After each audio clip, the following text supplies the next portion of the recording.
Welcome to the Soft Life Sisters. My name is Zen, your host, and I'm so happy to have everyone here today to kind of talk about what soft life through self-love can help embrace a better, healthier, most peaceful life. And today with us, we have a wonderful guest. Her name is Antricia Gordon, one of my friends. I'm so happy to have her here. She is definitely like a light for me, and I don't know what I would do without you half the time. So this is very exciting to have you here for this first episode that we actually do video recording as well as our audio. And for those who have always tuned in and supported us with Soft Life Sisters, I definitely want to say thank you for everything, especially with our first season. As you can see, my angel isn't here. She had a lot of health issues last year and also some issues with her baby. And the difference between us, like my boys are older, going to college, her girls are younger, just going into teenage years. So the most important thing was to make sure she embraced self-love and made sure she put her family as a priority. And so she won't be with us this season, but we will bring some awesome sisters as we have right now, because we are all sisters and all family and all part of the community. So with that being said, hey Zenbei. Hey baby. First of all, I just want to hold space for you and your sister. Thank you. Like I could see you getting a little emotional when you were sharing that with her, so I want to hold space for that. And also, Angel, just send you some love. You are in our thoughts, and we are happy that we can keep it going, like the special guest, like we can keep it going until you can get back. So I just wanted to say that. I appreciate that so much. Angel, see what I'm talking about? Showing that love. So with that, you guys, Soft Life Sisters, as we stated, our idea of soft life is embracing self-love. And through our what we're going to talk about today is actually setting healthy boundaries. Yes. Because when you allow yourself to set a healthy boundary, you can begin to create the atmosphere that will allow you to be in your best self. So I have a couple of questions. We went over some of these, but we didn't go over all of them. So I'm going to go with the first one, because again, sometimes, we have different ideas of what soft life could mean. And so AC, I want to act, and I'm sorry, you guys, as a friend, yes. As a friend, I call her AC. Yes. So I apologize ahead of time, but Antricia, can you let me know and let everyone know what soft life means to you and how that ties into setting boundaries? Absolutely. So AC is fine. Antricia, Teresa, Sienna, C, like so many people call me so many different things. I mentioned before we started that I now introduce myself as either Antricia or AC based on my desire to have someone involved in my life again. And so I don't bother really telling folks my whole name if I feel like the interaction with them is going to be short-lived and that there won't be a real connection. So I'm okay with either. You can call me AC. I love you like that. All of that to say, I think that's what soft life is to me. Soft life means allowing. It means ease. It means flow. And allowing those things, but also understanding that there will be obstacles, that we will face challenges, that life may not always appear soft, yes, but we can still feel soft in our lives. And I think that's just through understanding that we have to experience what we are meant to experience. And there's no need to fight that. Like, there's no need to struggle and push back against that. Yeah. Now, we may have to put on our armor to get through some things, but overall, life isn't meant to be a struggle. I agree. And I think soft life starts with understanding that you don't have to struggle, like that this doesn't have to be hard, that this life can be this great and wonderful experience that you allow it to be, even with the contrast and the struggle. And so I think that's what soft life means to me. And I can't have a soft life if I don't set boundaries. Like Absolutely. the two go hand in hand. Like Absolutely. it doesn't make sense. Like how can I say that I want ease and flow, but I'm not willing to have a difficult conversation with someone about what I want to allow, Yes. and you know what I want in my life. And so soft life and boundaries for me, you can't have one without the other. I agree. So yeah, that's how. I couldn't say that any more beautiful. That was beautiful, baby. So yes, You know how I do. I be flowing. I think I'm a writer, y'all. You do. You flow. I love it. One of the things, like I was telling her before we started, that I definitely feel like she's more of a life coach when it comes down to me. Like anytime there's an issue, there's a problem, it's more about step back, take a second, figure out where your emotions are, move forward, because there are times. Mm-hmm. There are times when we can't see that clearly for ourselves, and it is great to have a person or people around that can really help you and guide you, and not guide you in the wrong direction, because we all have had friends like that in the past. Mm-hmm. But it's very important to be able to have that. Thank you. I think I don't even do it intentionally. But it's another thing with soft life. It's also temporary. Like these emotions, this challenge, this situation, this circumstance, like it's all so temporary. Yes. And we get caught up in it. And that's why we feel like life is hard. That's why we have a hard life. That's exactly it. As opposed to embracing, like I said, the challenge of it and the soft life and is it temporariness a word? I don't even know. But yeah, it's a word. Like it's not permanent. It's not a permanent situation. And I think if we could sit in that and understand that and know that and feel that, then we could all, I think, live and embrace a soft life. And I think that's the core of soft life. And then, of course, there's all of these other things that go with what a soft life specifically looks like for you. And I know the term has been co-opted a lot to mean different things. And a lot of people don't like the term.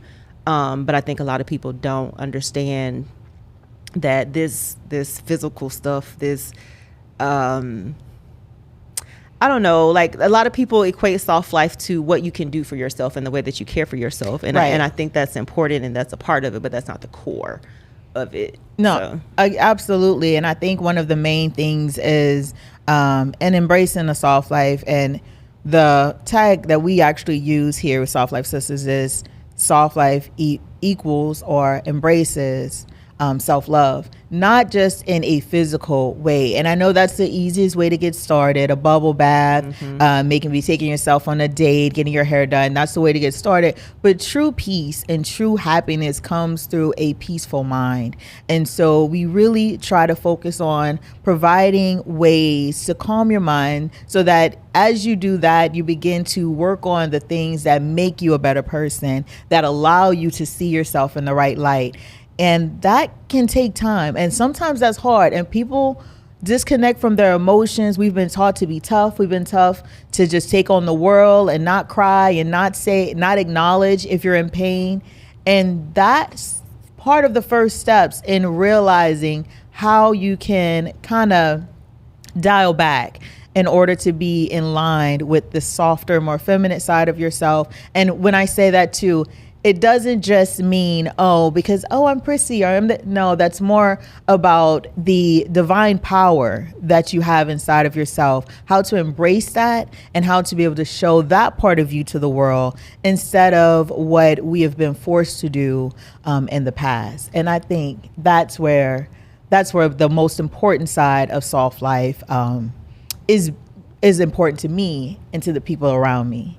So. I agree. I think excuse me.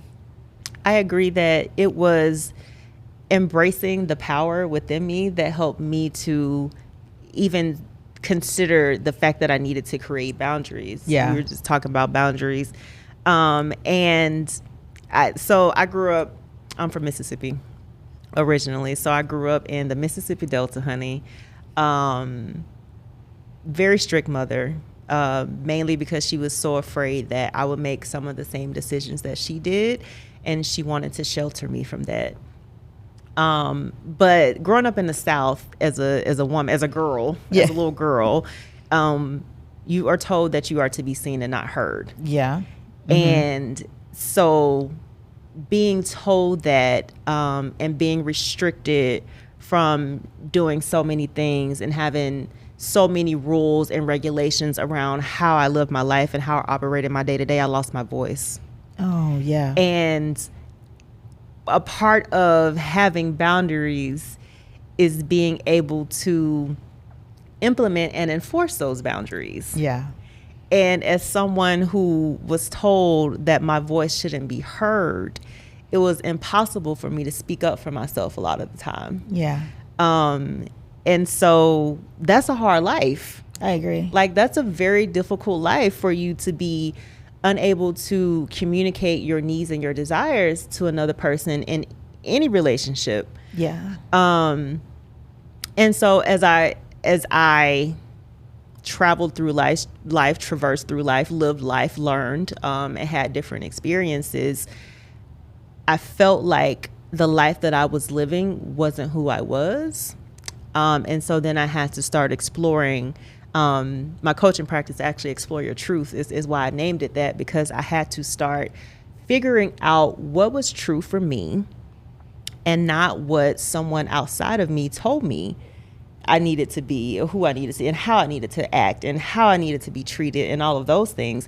I didn't know that. And so I couldn't advocate for myself. I couldn't speak up for myself because I didn't even know what I wanted.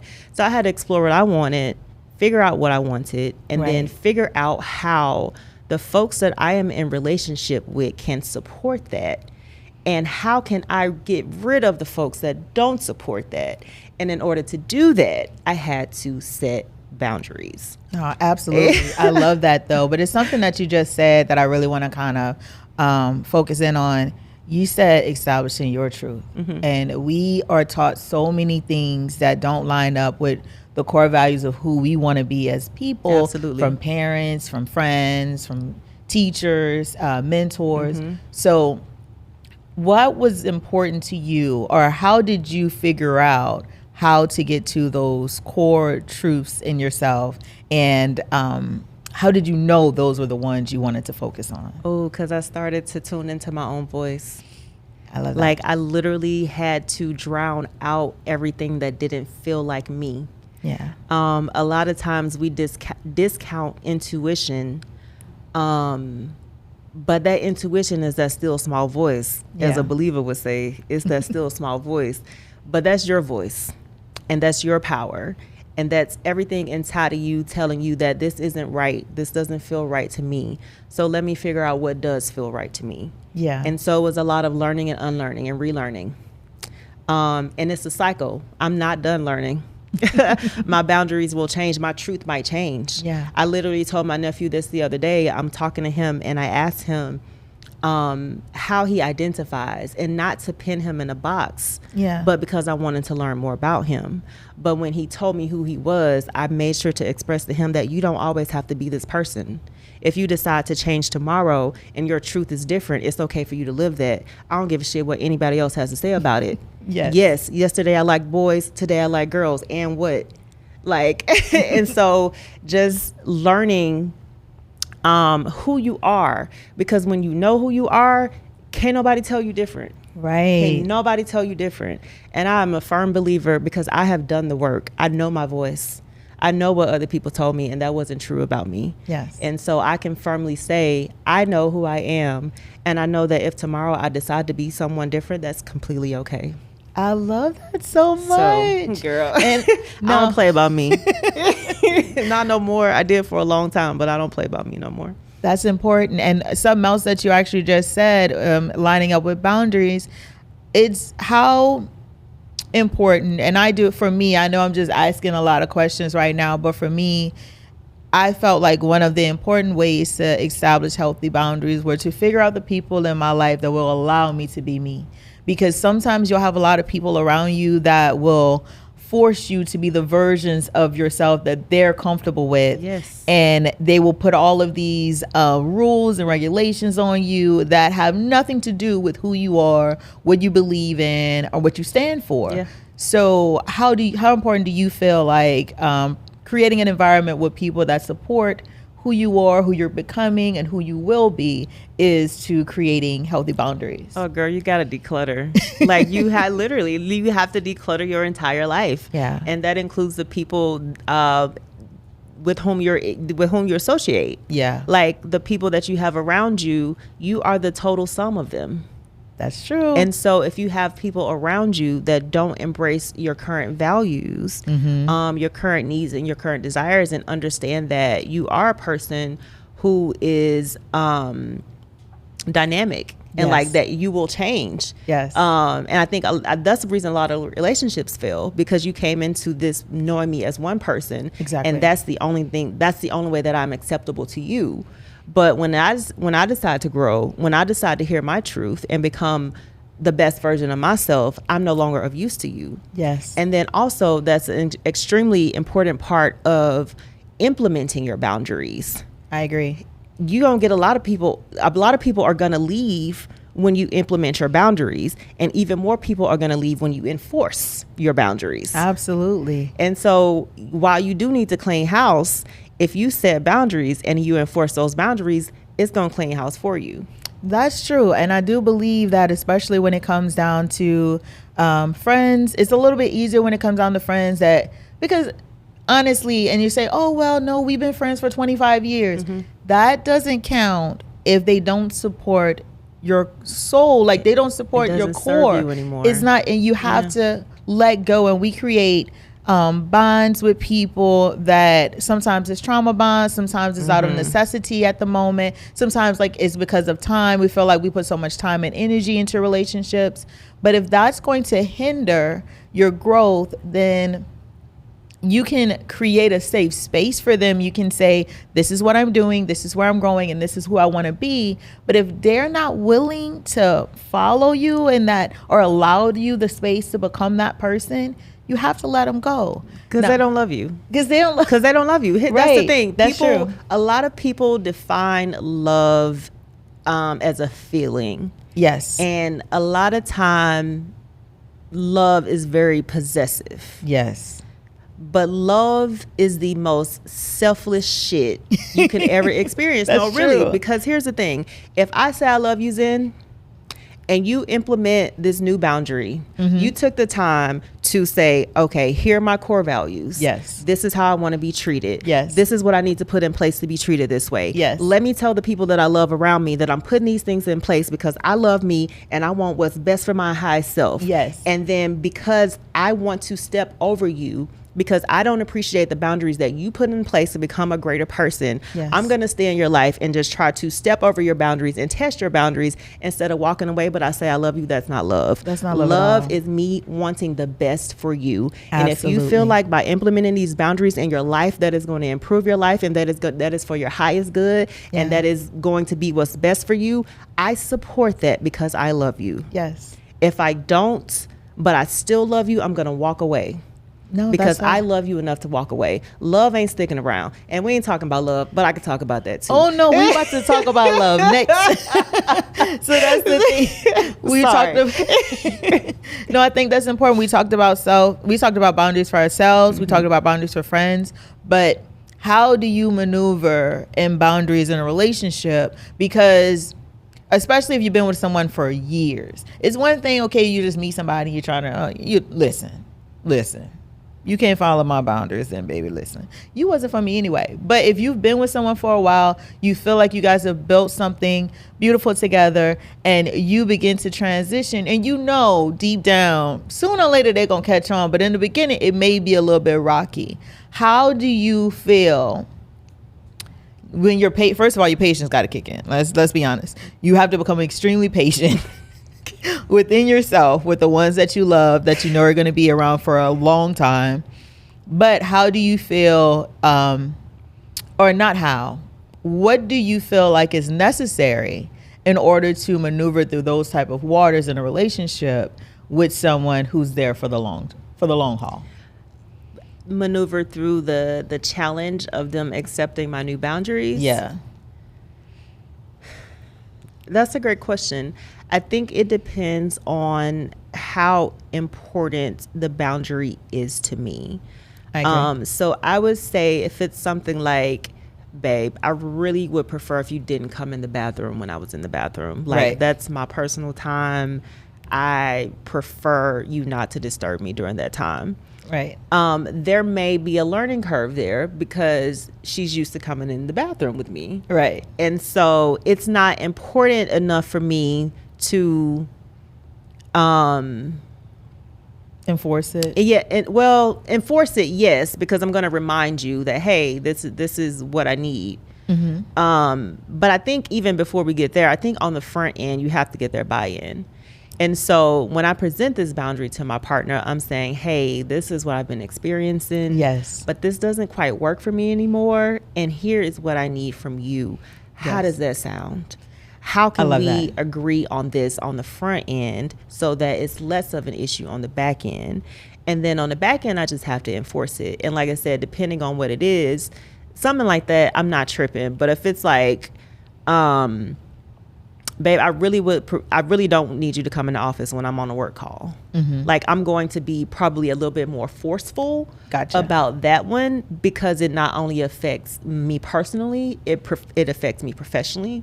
Whereas something that just affects me personally, I'm not gonna make as big a deal about it. But the thing is, I wouldn't likely have to enforce my boundary more than once, right? Because my partner respects me, right? And my partner respects my boundaries. And so that goes back to ensuring that you have people, that you're in relationship with people that respect you and want to honor your boundaries. They might forget a time or two, but eventually it's intentional. It's intentional at this point. Yeah. And so if I have to then enforce my boundaries 3, 4, 5 times, then I have to decide, is this the person that I want in my life forever? Because they can't seem to respect this new person that I'm becoming. And this isn't the last time that I'm going to implement a boundary. I may implement a new boundary every day. Seriously. Because here's the thing, if you don't, it creates resentment, especially in romantic relationships. I agree. Because like now my wife and I are sharing a bathroom because my niece is with us for a little while. And so we're not used to sharing a bathroom. Yeah. And so we've had to implement new boundaries just in the last couple of weeks because we're now, our circumstances change. And so now we need to navigate that. Yeah. And so if you are with someone who won't accept your boundaries at any time you implement a new boundary, that ain't no long-term relationship. No way. And that goes back to the original point. Yeah. It has to be someone. It has to be someone that is actually there as far as long term. And then one other boundary we'll talk about as we wrap it up is as far as like dietary, the way you work out, the things you choose to eat. I know for you, being a vegan is a beautiful experience and as for me, I'm Segan. It's a lot of things vegan I still cannot have. So a Segan is basically a vegan. I eat everything vegan, but I can also eat seafood, just no dairy, no eggs, things like that. So how important is it, especially when you're around new people as well, to enforce like what makes you feel best with your dietary needs? So I love this question, and not because, well, first of all, I want to express, I'm going to look into the camera. I am not vegan. I am plant-based. Oh, plant-based. I apologize. Vegan is an entire lifestyle, y'all. I am not in it for the animals. I mean, love the animals, but I'm not in it for the animals. I'm in it for my health. And well-being. So I just want to express that first. No, I want to say, listen, the vegans will come for you, honey. Oh, they will. They will come for you. So yes, plant-based. And I have been for more than 4 years. And it was the best decision I could have made in my life. If y'all follow me on IG, I'm gonna put up a before picture because look at me now. But I digress. So personal boundaries, you have to start with personal boundaries. When a lot of people don't know where to start, how to implement boundaries, how to even start creating, how to set boundaries, any of those things. And I think it starts with a personal review, a personal audit, like what's important to me, what are my values, and then how do I create boundaries around these values? But how do I start with myself? Yeah. Like we have to put boundaries in place for ourselves in order to implement and enforce them with other people. And so I started implementing boundaries with myself and saying, okay, I started this journey because I had gotten to a point where I couldn't tie my own shoe. And that was a boundary for me. Yeah. That drove me to making the personal dietary choices, working out regularly, tapping into mindfulness, stress management, and really holistic well-being. Even figuring out who I was spiritually, because for so long I was told I needed to believe this or I needed to believe that.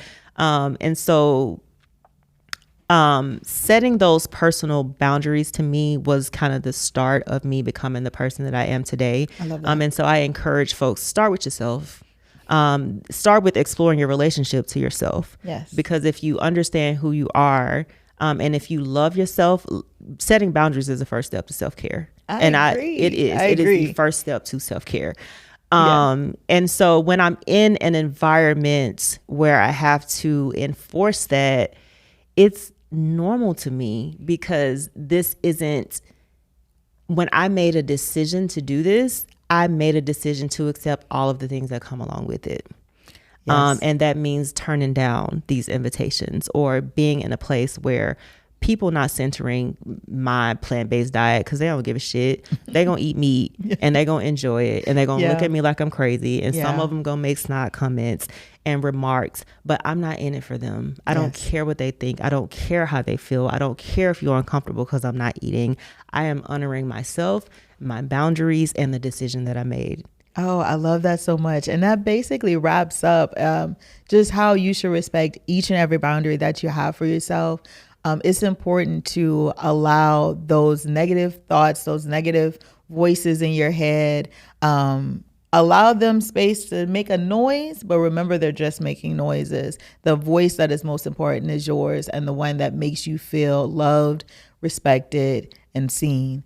And so with that being said, we're going to kind of wrap it up here. I do want to let you guys know that with our Soft Life journey, we're also going to be doing some events. One of the events we have coming up is our Luxury with Friends times St. Laurent.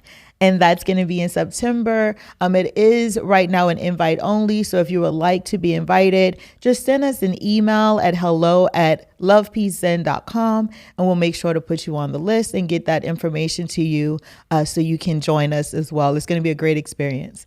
And also, my baby.